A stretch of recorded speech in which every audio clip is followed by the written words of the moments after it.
Ella es una de las escritoras más importantes del actual escenario de la literatura. Su obra ha sido traducida en más de 25 idiomas, galardonada con premios de corte nacional e internacional. En este nuevo capítulo de Episodios de un futuro anterior, el grupo editorial Planeta Argentina tiene el honor de conversar con la escritora cordobesa Camila Sosa Villada. Hola Camila, ¿cómo estás? ¿Todo bien? Siempre empezamos hablando de qué estás leyendo, así que queríamos arrancar por ahí. Nos interesa, aparte, tu mundo de recomendaciones. Besset, 20 segundos. 20 segundos, no me acuerdo cuánto es el título. Un libro rarísimo que lo recomendaba la Duraz. Decían, lean a Besset. Una novela policial escrita de una forma medio poética. Eso estoy leyendo. Estoy leyendo Pura Pasión de Annie Ernaux. Y terminando un libro que se llama Outside, con todas crónicas periodísticas de la Marguerite Duras. A 3 libros. ¿Y escribiendo en tu proceso creativo? A ¿Cómo va 4 eso? libros. ¿Cómo haces para trabajar en 4 proyectos al unísono? ¿Te dividís el día en 4? Había leído el prólogo de García Márquez de 12 cuentos peregrinos en no sé qué año, cuando era muy chica. Y él hablaba de que 12 cuentos peregrinos los había escrito a todos al mismo tiempo. Y es curioso el proceso creativo que se da en esa forma de trabajar, porque además es más parecido a mí, que no tengo la atención tan... Así como o sea, te puedo decir que también estoy repitiendo libros que ya leí en esas 3 lecturas nuevas. También estoy volviendo a leer cosas viejas, porque cada vez me cuesta más leer cosas que no leí. Entonces, a veces estoy con uno de los libros y algo de lo que estoy escribiendo ahí me remite a otro, entonces salto a ese, y hay algo del tono que arrastro de ese primer libro, lo arrastro al segundo, y a veces vuelvo al tercero, y a veces vuelvo al primero. Entonces, bueno, es muy poética, es una forma muy irresponsable también de escribir, pero yo no me caracterizo por ser responsable para nada. ¿Y cuáles son esas Biblias, esos libros sagrados a los que volvés cada tanto? Cualquiera de la Duraz, cualquiera de la Didion, cualquiera de la Munro, cualquiera de Carson McCullers. Esas son mis novelistas que son como... cualquier libro de Sharon Olds también, a las que vuelvo... ¡No! ¿Y sabés qué volví a releer? Que me lo robé de Planeta Chile. La insoportable levedad del ser, que era uno de mis escritores favoritos en ese momento cuando era muy adolescente, y me lo traje bueno, estoy volviéndolo a leer y me parece maravilloso. Espera, quiero decir algo más respecto a escribir estos 4 libros, porque además son 4 libros que tratan sobre lo mismo, que es sobre algo, no voy a decir qué, porque esa es mi arma de negociación luego con las editoriales, pero que tratan sobre lo mismo en diferentes vínculos. Entonces, hay algo de de la osamenta de esos libros que es lo mismo, que comparten el mismo puñado de huesos, digamos. Sin que necesariamente tengan que ver entre sí. Exactamente.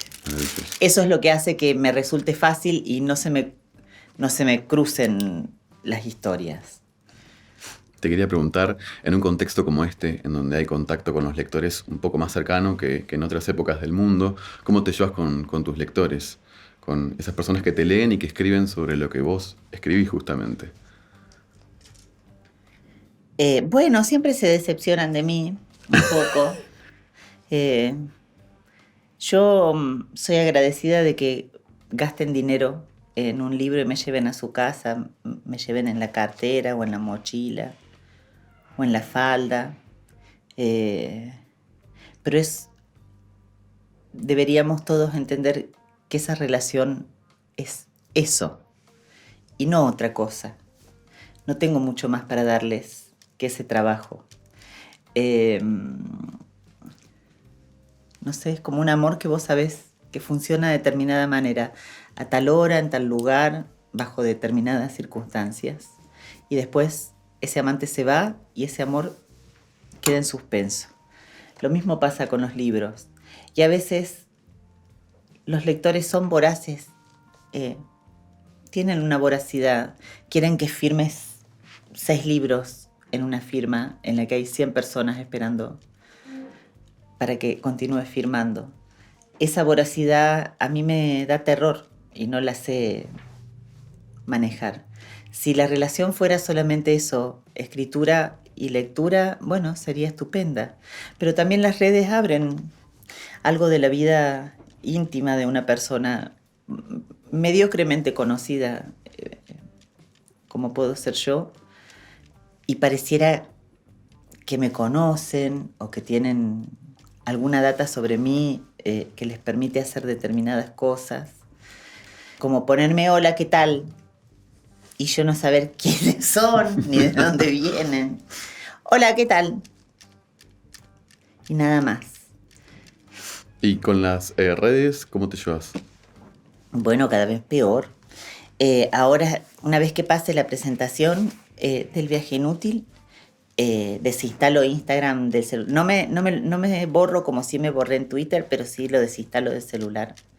Algunas apps de citas también. Me doy cuenta de que son de índole toxicómana, que son parte de una toxicomanía mucho más peligrosa todavía. Así que no me llevo muy bien. En el viaje inútil hablas del silencio y decís básicamente que no existe. Y quería preguntarte, en función de esto que estás diciendo, ¿cómo te llevas con el ruido de las presentaciones de libros? Me llevo bien con el ruido para escribir, para pensar. Me parece que la escucha al ruido hace que aparezca la palabra, que no es en el silencio total y absoluto donde se produce la escritura, sino en el ruido. Y el ruido de las presentaciones de los libros, para lo único que sirve es para seguir escribiendo. Sirve eso, para escribir primero y después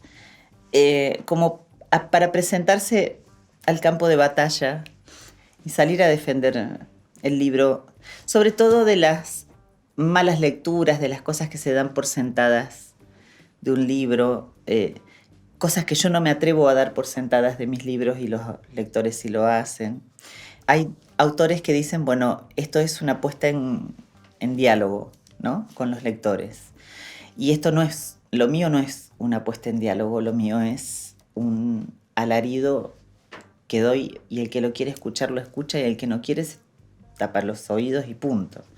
No hay mucho más por lo que yo pueda discutir de mis libros con alguien, con un periodista, con lectores, con gente que interfiere en mi almuerzo para decirme, ay, leí un libro tuyo y me pareció tal cosa.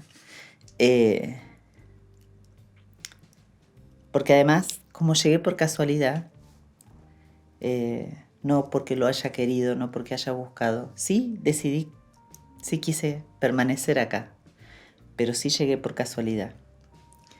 Entonces, hay algo del orden de las presentaciones, de las agendas, de lo que se da por sentado de lo que escribís, que siempre es un poco como si fuera una pelea. Decís que llegaste de casualidad, pero hay algo medio de lo griego, esto del destino que no se puede cambiar en vos, porque nos contás en el viaje inútil cómo fue ese proceso de conexión con la lectura, con la escritura, y uno piensa que ya estaba escrito para vos eso, ¿no? Valga el uso de la palabra en el contexto, ¿no? Que ya estaba escrito, que ibas a escribir.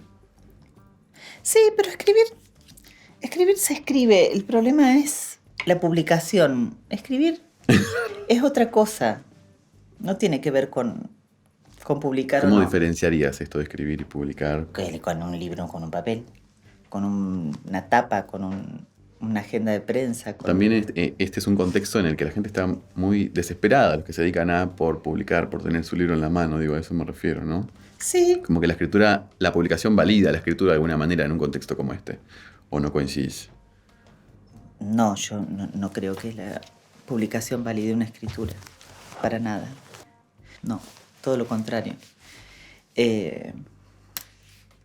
La publicación es otra instancia de profesionalización, de juego industrial donde ya empiezan a participar las máquinas. Deja de ser una persona con su manito, con su radio, haciendo así en una hoja. Eso es lo bonito de escribir, eso es lo lindo. Después, bueno, publicar ya es parte de un sistema que está trabajando para generar dinero, para generar prestigio, etcétera, etcétera. Pero escribir es una cosa muy solitaria, muy para uno. ¿Y con la industrialización del libro, cómo te llevas con esa idea? Bueno, El viaje inútil es un ejemplo claro de que los libros no son solamente lo que tienen adentro, sino también ese artefacto. El viaje inútil salió por primera vez en el 2018 en editorial Documenta Ediciones. Ediciones Documenta, que lo dirige Gabriela Alac. Y el libro que ella se podía permitir hacer en ese momento y el libro que ella quería hacer en ese momento es distinto del libro que recibe hoy la gente. Era un libro pequeño, con un determinado papel, con una ilustración hecha para ese libro en particular, lo que llevaba a que ese libro tuviera poca tirada, que costara mucho acceder a él, y que tuviera ese subtítulo que era Transescrituras. Cuando lo publica Tusquets, el libro empieza a formar parte de otra colección. Nosotras cuando empezamos con El viaje inútil estaba Juan Forn, que ahí fue donde nos conocimos, y Leonardo Sangüesa. Ahora el libro comparte títulos con Marguerite Duras, por ejemplo. Y le sacamos el Transescrituras porque había algo que ya no pertenecía a ese artefacto que fue en su primer tirada. Ahora tiene una foto mía en la tapa que está muy bien, que yo me veo muy guapa, etcétera, etcétera. Pero los libros son también un artefacto. Y volviendo a las lecturas, con las categorías que hacen a la hora de decir esto forma parte del realismo mágico en cuanto a los... Ay, no, qué horror. Cada vez que escucho esas palabras me retuerzo, pierdo neuronas. Mi sistema inmunológico va deprimiéndose cada Limita vez. las lecturas, me dijiste una vez vos. Sí. Me acuerdo. ¿Sí ya hemos hecho entrevista tú y yo? No me acuerdo qué reseña había hecho yo y había puesto como algo que no podíamos categorizarlo y vos me dijiste que coincidías en esta idea de que no estaba bueno porque limitaba un poco la lectura, decir, bueno, ahora voy a leer algo del realismo mágico, ¿no? No, y conducís a los lectores a que se acerquen al libro. Es como decir, Otelo va sobre los celos. ¿Entendés? O, bueno, Romeo y Julieta va sobre el amor. ¿Entendés? Vos estás reduciendo el campo imaginativo que se predispone a abrirse cuando se acerca un libro. Particularmente también con las autoras nuevas, con los autores que acabamos de aparecer en un mundo de gerontes, siempre se nos trata de hacer parecernos a alguien o formar parte de, o ser parte de una troupe. Por ejemplo, el boom de las escritoras latinoamericanas.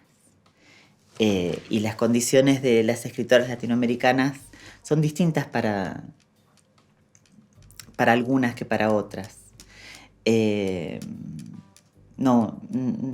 Además, no creo estar escribiendo nada que pueda pertenecer a ningún género en particular, todavía. ¿Y a qué crees que se debe esa alienación? ¿Es parte del mercado? ¿Es parte de la crítica? Esta que decías del boom latinoamericano de mujeres que escriben, ¿no? Bueno, sí, un poco también porque la gente tiene que comer. La gente tiene que... la gente que está en las editoriales, la gente que se encarga de hacer prensa, la gente que se encarga de agenciar autores, tiene que comer. Entonces tiene que encontrar una manera fácil, una vía rápida de acceso a la imaginación de los lectores. Y es absolutamente legítimo hacerlo. No soy ingenua de que eso sucede porque es necesario comer, porque es necesario pagar un alquiler. Y yo también lo estoy pagando y también tengo que comer.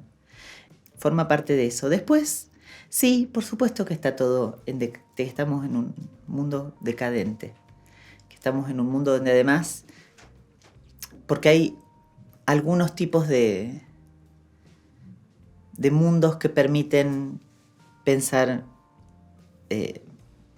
radicalmente otros futuros, otras realidades. Pero este mundo que es, yo creo que 100% fascista, venga del color de donde venga, bueno, todo se reduce como, empieza a caer por un embudo muy, muy, muy estrecho, en el que hay poco espacio para que sucedan cosas inesperadas, como fui en algún momento en la literatura. Ya no.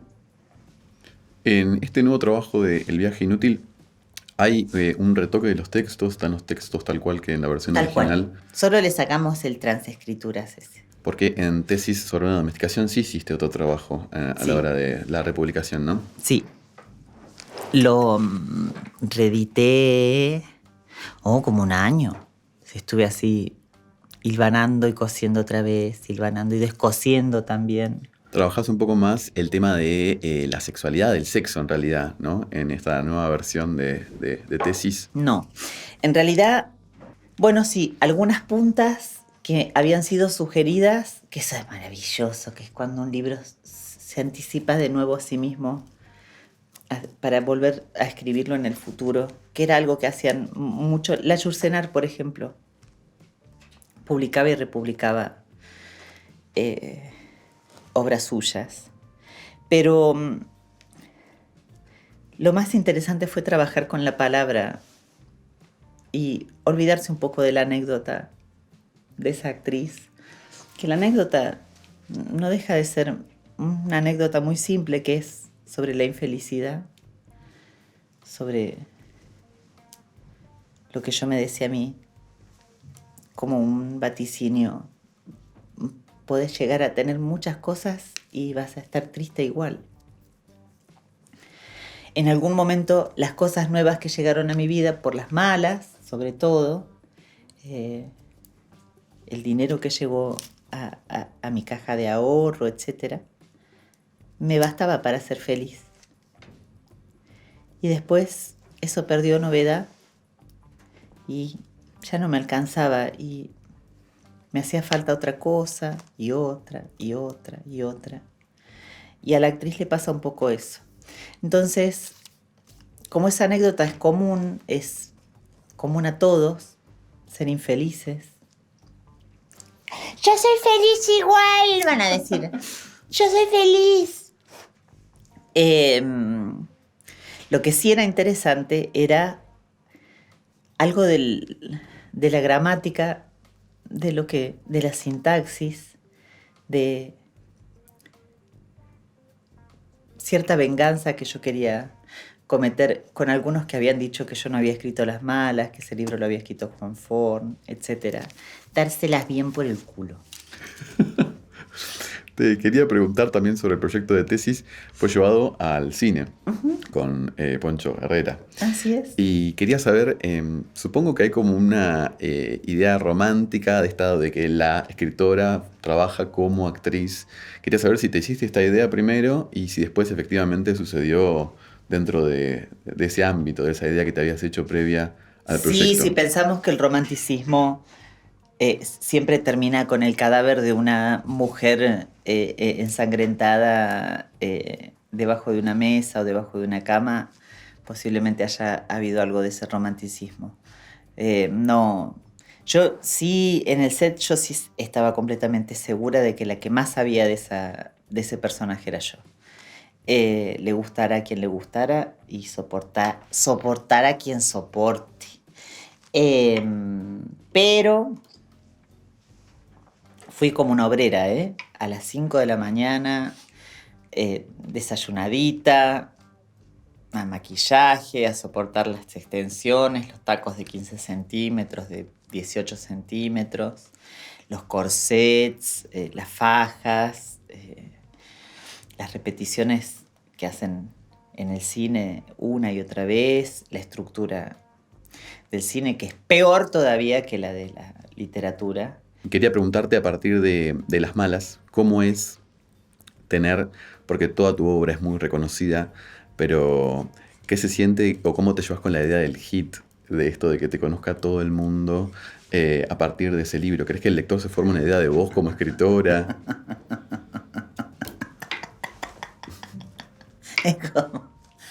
Es como, no sé, Portopoyensa de Sandra Mianovich. Claro, es como la que le piden al cantante que cante sí o sí, ¿no? Trato de desviar la conversación, si se puede, y si se puede desviar, lo aprovecho, y si no, bueno, respondo lo que hay que responder. Y por lo general cambia mi opinión. A veces, por ejemplo, ayer estábamos ensayando con la Negra y con Juli, que vamos a hacer la presentación en la librería, y en la voz de la Negra sonaba otro libro, que no era el que yo había escrito en El viaje inútil, ¿no? Sonaba otro libro de repente, para mi sorpresa, para mi alegría. El libro cobraba otra personalidad. Y a veces me pasa que con Las Malas, lo que más me agota de la lectura que hacen de Las Malas tiene que ver con escarbar en la humillación de las travestis, en la tristeza de las travestis, en el hambre de las travestis. Y me parece que tiene cosas más interesantes el libro, todavía por tratar, que no se han tratado. Entonces, a veces trato de desviar la conversación hacia esos lugares. A veces me sale, a veces no. Pero cuando me sale, sí, es una alegría poder pensar el libro desde otros lugares. Y toda esta cuestión que aparece que no forma parte del realismo mágico, pero que tiene que ver con estos hombres que aparecen, por ejemplo, sin cabeza, o María la Pájara y demás, todas esas transformaciones en tu proceso de escritura se dan de manera automática. ¿Querés metaforizar algo ahí y buscas la construcción de eso y a partir de ahí surge el desarrollo de... Ajá. ¿Cómo funciona ese Esto está trabajo? plagado de metáforas, como en Zurda Pilleta. Está plagado de metáforas y no tiene ningún periplo heroico. No. Particularmente con Las Malas, yo ya lo dije en varias ocasiones, tenía que ver con las sustancias, con lo que yo tenía en la sangre en esos momentos en los que yo estaba con las travestis, que me hacía ver cosas que tal vez sobria no hubiera visto. No es para metaforizar nada, ni para pensar que estoy queriendo decir algo más de lo que estoy diciendo, ni mucho menos. Tiene que ver solamente con un estado inducido, una influencia, estar bajo la influencia de alguna sustancia. A veces alucinógena, a veces vasodilatadora, a veces depresora del sistema nervioso, pero nunca de cara, como se dice. De toda tu obra, a mí el libro que más me gusta, porque soy lector más de cuentos, es Soy una tonta por quererte. Que yo, para mí, ahí está lo mejor que yo he escrito y que ha pasado un poco desapercibido, que es Soy una tonta por quererte. Yo creo que ese cuento para mí es lo más bonito que yo escribí hasta ahora. Trabajaste mucho con la música ahí, ¿no? Hay una cuestión... Sí. Y también esa cosa que la cabeza de una persona que no está bien, que tiene que medicarse, etcétera, para poder funcionar medianamente bien en su trabajo, en la vida social, para acordarse de pagar sus cuentas, para ir a buscar las recetas de sus padres, etcétera, etcétera, a los médicos que los atienden. Hay algo, no sé, en mi discurso, por ejemplo, cuando yo estoy hablando con mis amigos, voy saltando de un tema a otro y para mí el hilo es claro y para ellos no. Y eso hace que esos cuentos se parezcan mucho a la forma en la que yo tengo de hablar, que es que puedo saltar de un tema a otro sin perder el hilo de lo que estoy diciendo.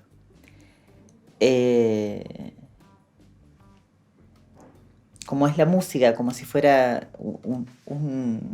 una playlist que se te arma en alguna de estas plataformas de reproducción de sonido que, bueno, te salta de Valeria Lynch a Krauss, y de Krauss vas a Björk, y de Björk volvés a Mercedes Sosa, porque hay algo del algoritmo que entendió que tu cabecita no está funcionando bien. Bueno, así un poco son los cuentos esos. Pero sí me llama mucho la atención que, bueno, la diferencia entre lo que es un autor y sus lectores, o los lectores en general, no porque sean míos, perdón, no son míos de ninguna manera, pero que sigan agradeciendo las malas y no hayan visto a esas tres personas que son Billie Holiday y Ava con María en Soy una tonta por quererte, como una cosa tan hermosa, tan tierna, una amistad tan profunda, tan refinada, el encuentro por primera vez con la música y lo que puede significar la música en la vida de una persona. El único que hizo una crítica hermosa, hermosa, que la hizo Becasese, comparándola con El perseguidor de Cortázar, y hablaba muy bien de Soy una tonta por quererte. Y fue para mí como ¿viste cuando dicen, ay, el éxito o el capital simbólico de una escritora? Bueno, para mí que ese señor, que es de lo más riguroso que existe para hablar sobre la literatura, haya tenido ese gesto amorosísimo respecto a ese cuento, que lo haya encontrado, digamos, porque además lo que pasa también es que hay mucho ruido sobre algunos libros y mucho silencio sobre otros, que él haya encontrado eso ahí y me haya comparado con El perseguidor de Cortázar, y es más, que haya dicho que era más honesto todavía mi cuento que el de Cortázar, a mí me ha resultado como una especie de éxito. Hay un cuento en esta antología que a mí me gustó un montón, que yo lo había incluido en una lista que hice de cuentos de terror contemporáneos, que es Cotita de la Encarnación. Ah, mirá. Y me peleé con un par de personas que me comentaban, se nota que no leíste a Camila Sosa Villada porque no lo consideraban de terror. Y yo digo, ¿qué más quieren? O sea, a mí me parecía que era un cuento de posesiones. Más allá de todo lo terrible que sucede, digo, era un cuento de brujas también. Sí. Y lo contextualizabas aparte en la época de la casa de brujas. Digo, hay una persona que muere en la hoguera, ¿no? No se sabe que retomes la historia de un personaje histórico. Me parecía que cerraba por todos lados dentro del terror. Y quería saber qué te parece esa lectura, si consideras que ese texto puede aplicar dentro de lo que sería una lectura de terror. Cualquier historia sobre las travestis de un tiempo a esta parte, no. Sería de una parte del tiempo hasta hace unos 10, 15, 20 años, casi siempre es de terror. Las malas también. Las malas terminan casi todas muertas. El terror es parte de nuestro género. ¿Y esta figura de la Mastu, de dónde viene? ¿De dónde la tomaste? ¿De dónde Es la la consorte de Pazuzu, el demonio sí, que posee a la pequeña Regan en El Exorcista. Era la que era realmente aterradora, el único demonio que podía ponerle un freno a su voracidad, que era comer criaturas recién nacidas, era Pazuzu. Así que, bueno, me pareció ahí de la mitología sumeria. Y tiene una conexión también con lo mexicano, que también es algo que aparece mucho en tu retórica, en tu léxico, pero también en tu obra. Sí, Me hizo pensar mucho también, la vez pasada estaba conversando con alguien y hablábamos de que por ahí los argentinos somos muy porteñocentristas, en el sentido incluso los que no son porteños. Por ahí no, somos, son. Por ahí incluso los que no son porteños, digo, los que viven en Buenos Aires también tienen esa mirada porteñocentrista. Y a la hora de trabajar en el lenguaje, una vez estaba participando en un taller y la que impartía el taller me decía, no, pero esa palabra no es tan argentina. Le digo, sí, pero vos vas al norte de Argentina, vas a, no sé, a Córdoba, incluso a Santiago del Estero, Tucumán, y son más de la L que de la Y, Sí. son más de utilizar. Es una zona donde se mira mucho contenido mexicano. Digo, la generación de mi madre, por ejemplo, miraba muchas novelas y se identificaba mucho más con todas esas historias que con las propias novelas argentinas. No, pero además es con el paisaje, ¿sabes? Las tonadas las dan el paisaje da la tonada. No tiene que ver con que hayan visto o no hayan visto novelas, con más o menos... además al interior casi nunca llegaban las novelas, eso sucedía acá. No, tiene que ver con el paisaje, solamente con eso. Ese es el que te dicta la música con la que vos hablas. El año pasado publicaste La tradición de mi lengua y haces una reflexión respecto de escribir un poco lo que se te cante, que me pareció súper interesante, si quieres compartirla. Si seguís estando de acuerdo con esa Camila también que escribió eso. Sí lo estoy. Sí, creo que sí. Y es un libro feliz, es un libro alegre, lejos de todo lo otro que he escrito. Así que sí, estoy de acuerdo con eso. Hablas también hay un relato ahí sobre una niña que vive en condiciones, no sé si llamarlo de hacinamiento con los padres, en una casa en la que escucha todo lo que sucede, ¿no? Y se me produjo un cortocircuito ahí, porque estaba leyendo algo que estaba escrito de una manera, pero lo que estaba pasando era otra cosa.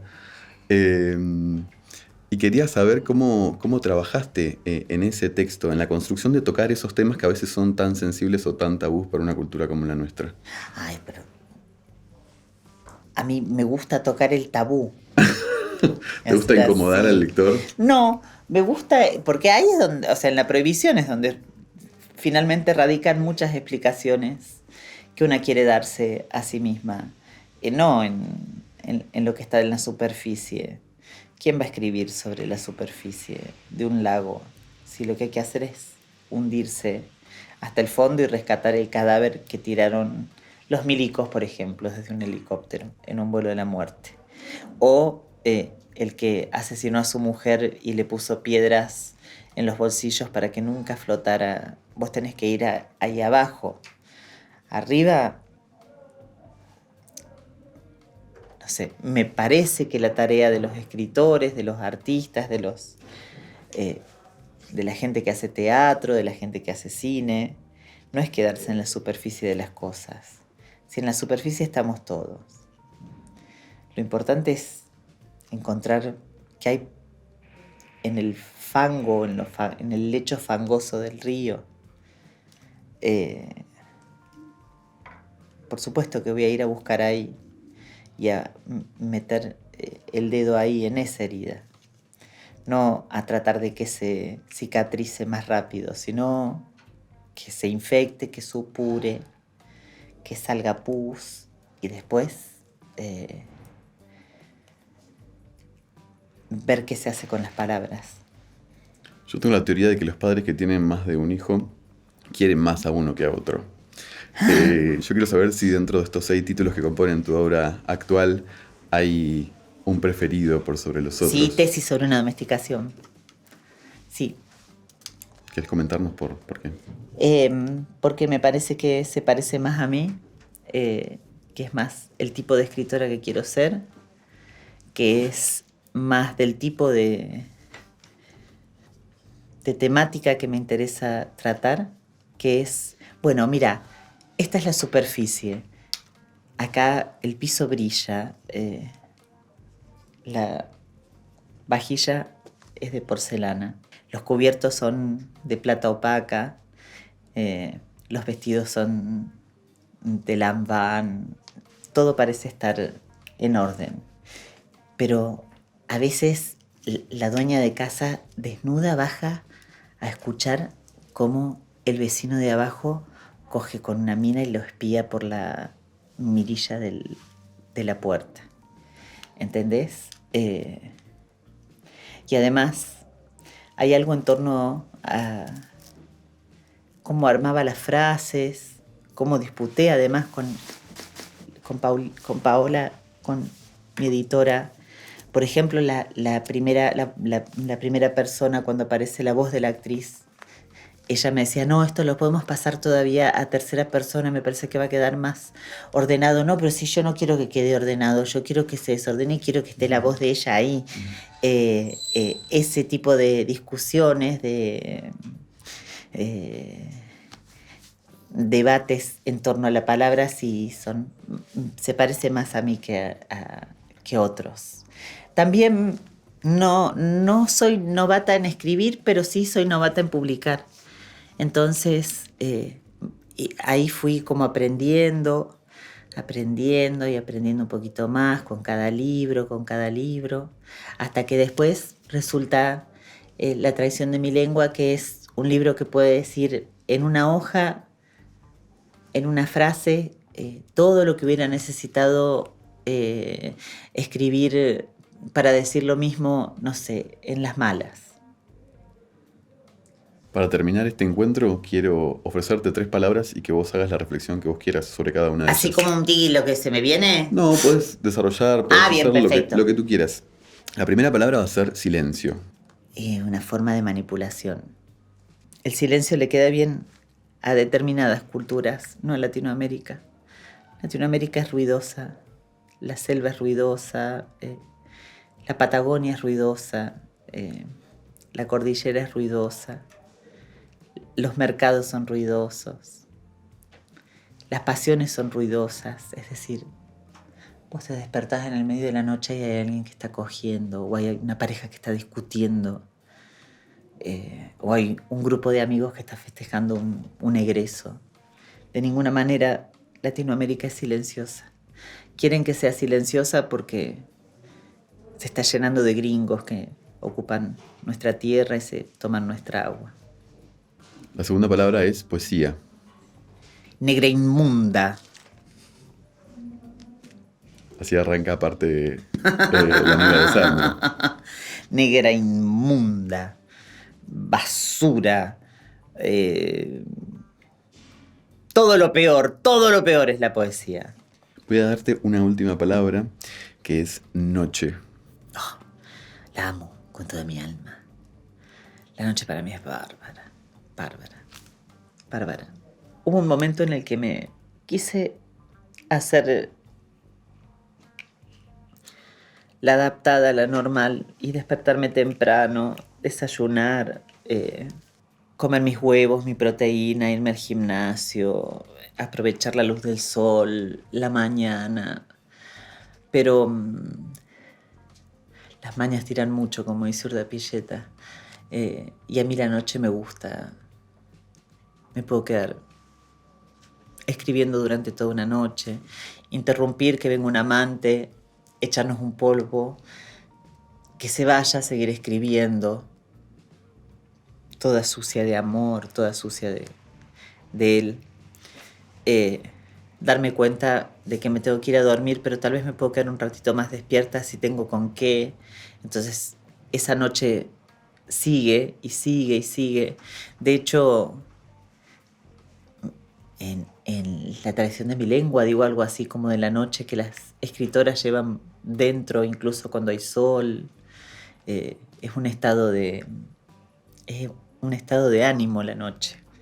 Es un amor, no solo parte del ritmo de los planetas y de cómo gira la luna y la tierra alrededor del sol.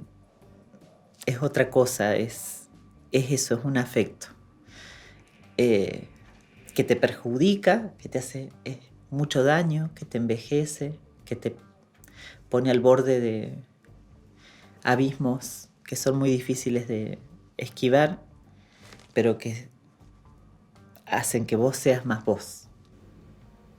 Camila, muchas gracias por haber estado con a ustedes. nosotros. A usted. Mi abuela paterna escribía poemas a los santos como si escribiera poemas de amor. Estaba enamorada de esas estatuas de yeso que acompañaron su viudez. Les escribía poemas breves en cualquier papelito que encontrara sobre la mesa. En un rapto de inspiración, agradecía e imploraba con poemas que luego guardaba en un costurero. Ella no les decía poemas. Ella decía que eran oraciones a los santos. Yo le discutía que eran poemas y ella me decía que blasfemaba. Esto es El viaje inútil, de Camila Sosa Villada. Para encontrar este y otros títulos de Camila Sosa Villada, ingresá a la página oficial del Grupo Planeta Argentina. Ingresá a www.planetadelibros.com.ar. También nos puedes encontrar en Instagram. Aparecemos como @planetadelibros.ar. @planetadelibros.ar. Mi nombre es Ever Orona y me pueden encontrar en Instagram como @egoeverzoom. Hasta aquí hemos llegado en esta nueva emisión de episodios de un futuro anterior. Nos vemos la próxima.